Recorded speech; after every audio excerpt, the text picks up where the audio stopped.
Shalom dan selamat sahabat, saya ucapkan bagi saudara-saudara yang setia mengikuti renungan bersama SR Samros Channel. Semoga semuanya dalam keadaan sehat, dalam lindungan Tuhan. Dan bagi saudara-saudara yang baru bergabung, kami ucapkan terima kasih sudah mampir dan memilih channel kami. Dan jika berkenan, mari kita berkenalan melalui like, comment, share, dan subscribe channel ini.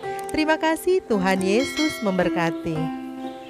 Bacaan Alkitab kita hari ini terdapat di dalam Matius 8 ayat 23 sampai 27. Di sana dikatakan, lalu Yesus naik ke dalam perahu dan murid-muridnya pun mengikutinya. Sekonyong-konyong mengamuklah angin ribut di danau itu, sehingga perahu itu ditembus gelombang, tetapi Yesus tidur. Maka datanglah murid-muridnya membangunkan dia. Katanya, "Tuhan, tolonglah, kita binasa." Ia berkata kepada mereka, "Mengapa kamu takut? Kamu yang kurang percaya." Lalu bangunlah Yesus menghardik angin dan danau itu. Maka danau itu menjadi teduh sekali. Dan heranlah orang-orang itu. Katanya, "Orang apakah dia ini? Sehingga angin dan danau pun taat kepadanya." Saudara-saudaraku, belajar mengenal Yesus tidak cukup hanya dengan mempelajari tentang dirinya, ajarannya dan perbuatannya, tapi juga mengalaminya dalam hidup. Itu sebabnya Yesus mengajak para murid berpetualang bersama dia, agar cara dan gaya hidupnya nyata di depan mereka, sekaligus kuasa dan otoritasnya benar-benar mereka alami. Peristiwa di tengah danau Galilea adalah peristiwa penting buat para murid. Mereka belajar menyadari bahwa Yesus berdaulat atas alam semesta. Dialah Tuhan atas seluruh ciptaannya. Mereka belajar mengalami otoritas dan kuasanya atas hidup mereka. Itu sebabnya Yesus menegur mereka sebagai kurang percaya. Mengapa? Karena selama ini mereka melihat karya Yesus dialami oleh orang-orang di sekeliling mereka. Dan dalam peristiwa ini mereka ada di perahu yang terhempas ombak yang merasa tanpa daya. Padahal Yesus bersama dengan mereka. Saudara-saudaraku, bagi kita sekarang ini, Yesus tidak terlihat secara fisik seperti murid-murid waktu itu. Tapi itu bukanlah alasan kita untuk tidak menjadi percaya, karena ada janji. Dalam Yohanes 14 ayat 16 sampai 17, di sana dikatakan, "Aku akan minta kepada Bapa, dan Ia akan memberikan kepadamu seorang penolong yang lain, supaya Ia menyertai kamu selama-lamanya, yaitu Roh kebenaran. Dunia tidak dapat menerima Dia, sebab dunia tidak melihat Dia dan tidak mengenal Dia. Tetapi kamu mengenal Dia, sebab Ia menyertai kamu dan akan diam di dalam kamu."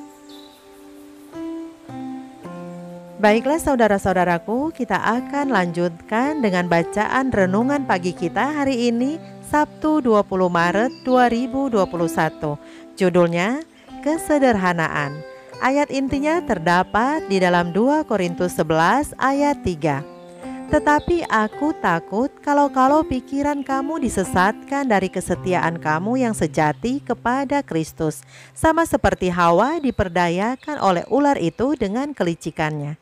Saudara-saudaraku, orang yang akan memperhatikan kesederhanaan dalam segala kebiasaannya, membatasi selera dan mengendalikan hawa nafsu, memelihara kuasa pikirannya kuat, aktif dan gagah, lekas mengerti segala sesuatu yang menuntut pikiran dan tindakan, tajam membedakan antara yang suci dan yang tidak suci, serta bersedia untuk menerjunkan diri dalam tiap-tiap usaha untuk kemuliaan Allah dan kepentingan umat manusia.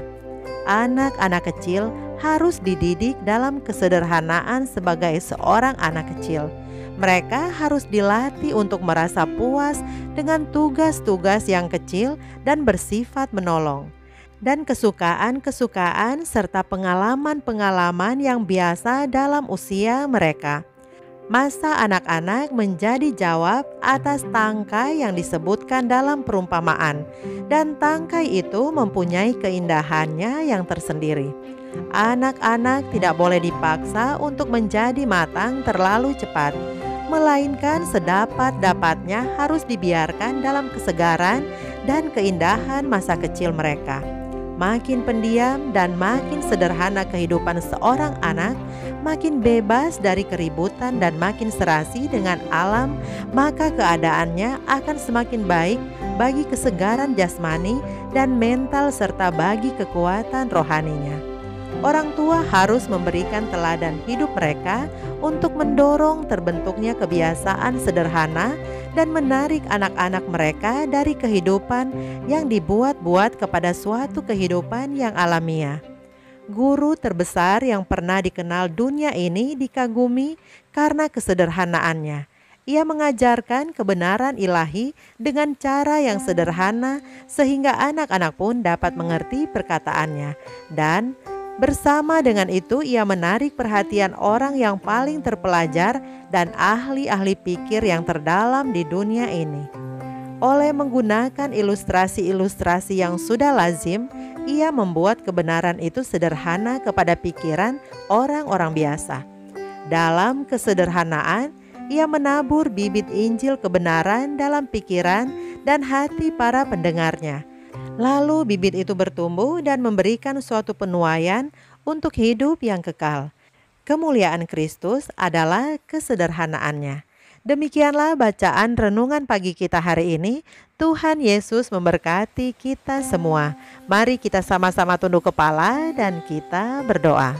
Bapa kami yang bertahta dalam kerajaan surga, kami bersyukur dan berterima kasih untuk nasihat-Mu melalui bacaan renungan pagi hari ini.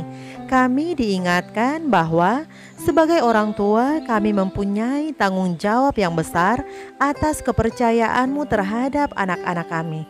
Engkau sudah menasehatkan kami orang-orang tua agar kami memperhatikan kesederhanaan yang harus kami teladani bagi anak-anak kami, yaitu membatasi selera dan hawa nafsu, dapat membedakan antara yang suci dan tidak suci, yang benar dan yang tidak benar di dalam pikiran, perbuatan serta tindakan-tindakan kami. Tolong kami Bapa, mampukan kami untuk dapat menanamkan didikan yang benar dimulai dari hal-hal yang kecil dan sederhana. Bapa, di sepanjang hari yang penuh dengan berkat ini, kami mau serahkan hidup kami ke dalam tangan kasih-Mu. Kami percaya Engkau selalu bersama dengan kami hari ini, baik suka terlebih duka. Inilah seru doa kami Bapa, di dalam nama yang indah, Yesus Kristus Tuhan dan Juru Selamat kami. Amin.